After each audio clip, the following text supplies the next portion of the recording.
God, what a way to end the 90s in a way. This was one powerful record. I just, it's probably one of the most, it's warm, it's bittersweet, it is very intimate.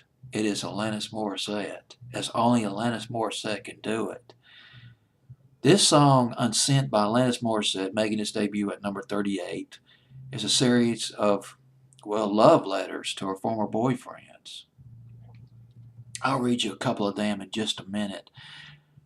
There's just something different about Alanis Morissette. There's a spirituality about her, an intimacy that you don't really find in too many. I mean, she comes at a love song from a different angle. It's not a conventional angle. I guess that's what I'm trying to say. You get the impression. I remember when I would watch videos by Alanis Morissette, I get the impression that this is somebody who's quite bohemian. But she started out as a dance singer. Then she came out with that big album, Jagged Little Pill, in 1995. Well, Mr. Deejay here getting philosophical. Gosh, I love this record. It's one of my favorite records out of the 90s. Unsent by Alanis Morissette. It was the third single. It's from supposed former infatuation junkie. That is classic Alanis Morissette. Her first single was Thank You. And that was after, she wrote that after she made a trip to India. And that was a huge record for her. Unsent was the third single, did not do as well. Went to number 58 on Billboard's Hot 100. This should have been top 10. It's an amazing record by Alanis Morissette. Amazing voice and very honest. Very sincere. There is no cheesiness whatsoever. Not one layer of cheese in this record. On this record. Went to number 28 in New Zealand. And I guess it's, oh, by the way, I just found this out. You might remember, if you go back to the 90s, you might remember Alanis Morissette toured with Tori Amos. Now, here's, at the beginning of 1998, Alanis Morissette started to tour to promote her album, Suppose Former Infatuation Junkie, but there was sort of a break in August and September 1999, and that's when she went on tour with Tori Amos to promote their albums.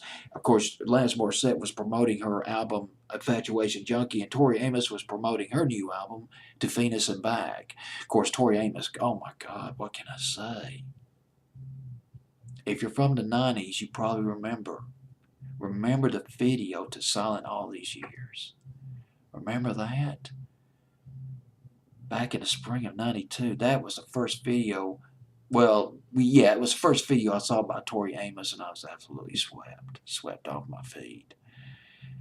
Caught a Light Sneeze was another one by Tori Amos in 96, but I'm getting off topic here. That tour, by the way, was called the 5.5-week tour. Heck, you might have seen the tour yourself. And then Alanis Morissette went on tour to promote her album, Supposed Infatuation Junkie. So Pure was another single off the album. And let me read you a couple of lyrics. This is a very potent record. Dear Jonathan, excuse me.